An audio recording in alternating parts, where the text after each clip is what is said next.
On the top left of your screens, Major Rojas, Rosemary Bastas, Tony Bastas, I'm sorry, and the rest of the Lady Tamarao soaking in the action as well after winning earlier today against UE. Oh, si Ramon Bautista. Also, Idol.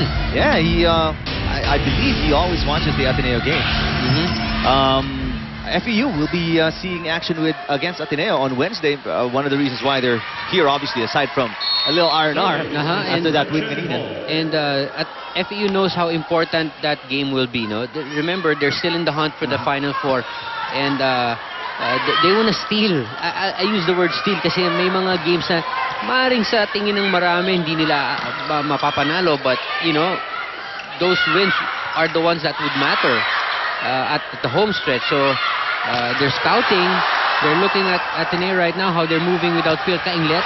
Probably trying to get ideas on where the weak points would be. So, yeah, kita natin FUN. But this play coming from Adamson, crossing the block. That was Mayet Zapanta of Adamson. But remember, Eric, that play was set up because of good defense by Adamson.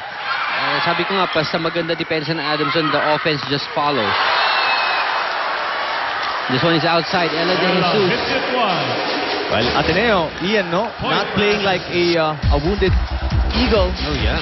Even without Phil Kainglet. They're enjoying a huge cushion here as you see that shot by Nice serve. Jesus. That's just out. 10 serving 16, make that 11, 16 with this point. Won by Adamson off that miss ni Hervasio.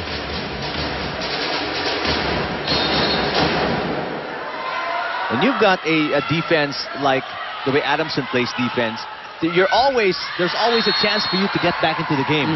Kahit na malamangan ka pa ng 8, because of the way you play, you can prevent opponents from scoring, and that's what they've been doing. Let's listen to Ateneo. Basta tinaasan ka, pag tinaasa yun, papaluin mo. Tingnan mo yung level ng bola sa net. Yan, hindi po pwedeng gano'n. Ang bagal ng play natin eh. Apakabagal. Naghihintay siya na iset mo yung bola. So nauna yung bola sa taas. So pagtalo niya, papaluin niya. Siyempre yung bola, bumababa yan. Ha? Mag-combination kayo. Kailangan mabilis yung atake ninyo. Hindi po pwedeng mababagal yan. Coach Gorayev obviously wants to speed things up here because the slower the pace is, that's to the favor of Adamson. Yeah. The kind of defensive, schemes that they put on the floor. All right, so much faster pace is what Coach Roger has instructed to the Lady Eagles. Pero poor reception, a big problem right now for Ateneo. They're not able to set up anything. Soriano, quick hit! Ganda. Perfect set from Makatuno. Be quick play for Soriano. Yan yung gusto ni Coach Roger actually for Ateneo eh. Yung mabibilis na play na gano'n. Pero mukhang Adamson na nakinig sa timeout. Sino ba yun? Mali yung pinuntahan yata na. Mali yung audio na. Huddle. Na yun ah.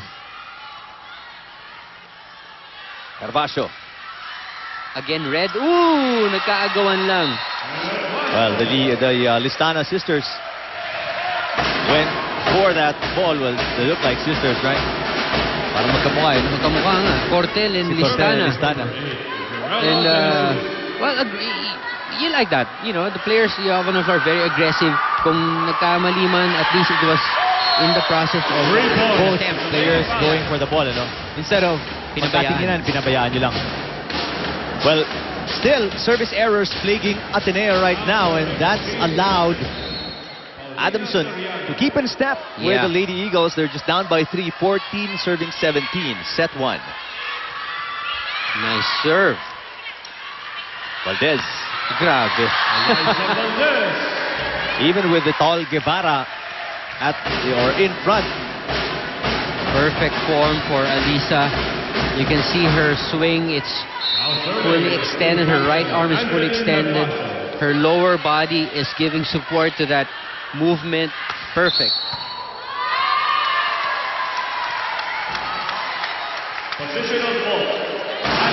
A positional fault again called against Adamson. Hindi pa yata, ang sabi ng second referee, hindi pa tumatama yung kamay sa bola.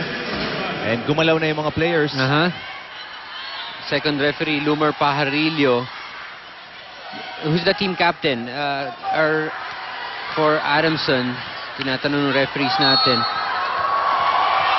And tama ka, Eric, yun yung tawag, no? Kailangan antay mong tamaan yung bola before you actually step back. Portel. Off to the other side. Valdez. This one is picked Nice up. set. That's out on the block of Valdez. Point Adamson. Exciting action. This in the latter part of set number 1. Portel hitting it off the block. That was an umbrella block already by Valdez. But smartly, Portel hits it off the block. Ferrer wanted to connect with Nakachi. It seemed like the ball was a lot lower than Yeah. Nakachi's, the height of her jump. That's true. Didn't go up the level of the net, so that ball had no way of going in unless it was a drop shot. Pero pinalo ni Nakachi, that's why went straight for the tape. 16-19, set 1. Tipped by Valdez. Underhand set para kay Portel. Again! Wow! It's now just a 2-point lead. Where the lead stood as high as 8 points. 8 points. And Ateneo has lost its momentum, you know, in the opening part of this set. Now Coach Gorayev wants a little bit more height, especially at the net as he puts in Tajima on the floor. 17 serving 19. Adamson within 2. For reception. And now Adamson is within 1. What a time for Z Hervasio. It's just a 1-point lead. Humabol tong Adamson. Not giving up. I remember the start that they had was 8-2. Like, mga ganun, ano? And nakakawalang gana na naman. Pero And umabot sa 16-8 actually. As Valdez stops that drought ng Ateneo and that run by Adamson with a cross-court hit. grabe. Such a lethal weapon, you know, si Valdez. So many ways to hurt you down the line. Just pound it down straight or go cross-court. That's Tajima with a service error there. Ateneo allowing Adamson to keep up with these errors.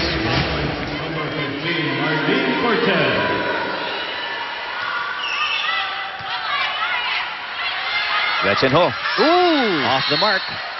No touch from Pineda. We're tied at 20, folks. First set, what happened? That's what you're thinking if you're Ateneo, that's for sure. Everything just breaking down for the Lady Eagles as Adamson mounts the pressure defensively. Valdez. Ooh! Off the mark. Miss hit from Valdez. She wanted to bring it cross-court. No snap of the wrist. Had side spin on the ball. Now, Adamson with the lead. Naubos yung lamang natin kaya error ninyo eh. Pambihira naman oh. Pwede ba natin iwasan niya? Bakit pagigil kayo eh? May babaw ka. Objective mo may babaw. Ba't nililihis mo pa? Ibabawan mo nga eh. Nauubos tayo sa kaya error natin. Nangyari doon sa dalawang play ninyo muli. Nag-service pang error. Not over. Ano ba yan?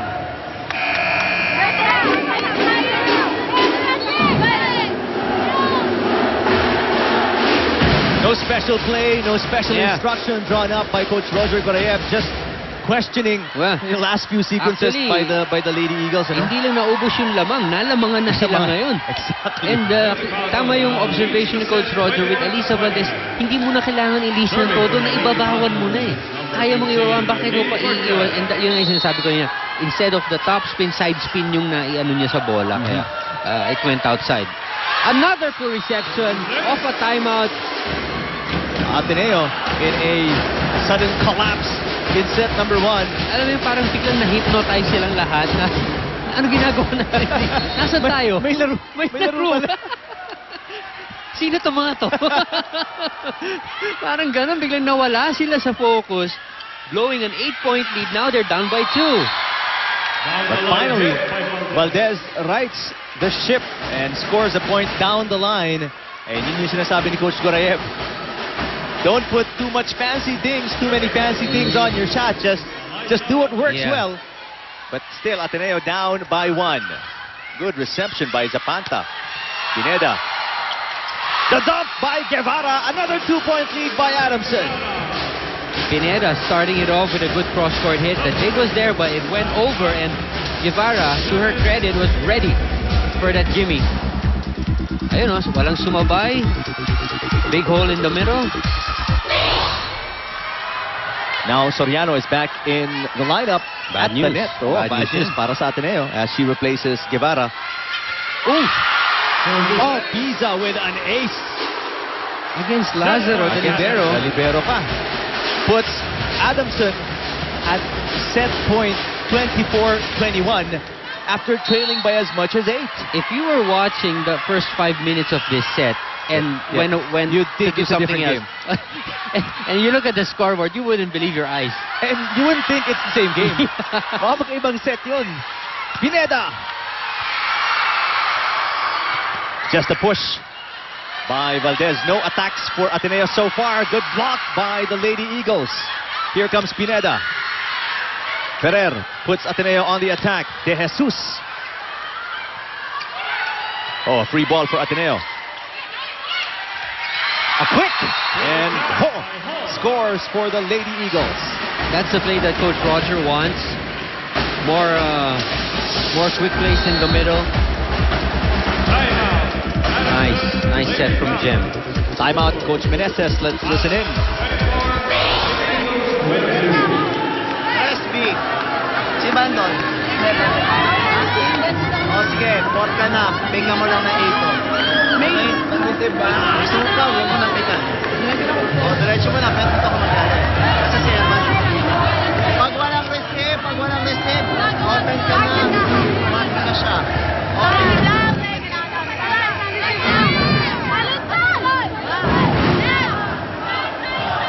Sherwin Meneses drawing up a play with still plenty of wiggle room. If you're Adamson, you're still up by 2. Meron konting leeway pa for them. Ferrer, one of the most reliable servers, although in the very first serve of the match, it was an error on the part of Ferrer. She makes sure this time.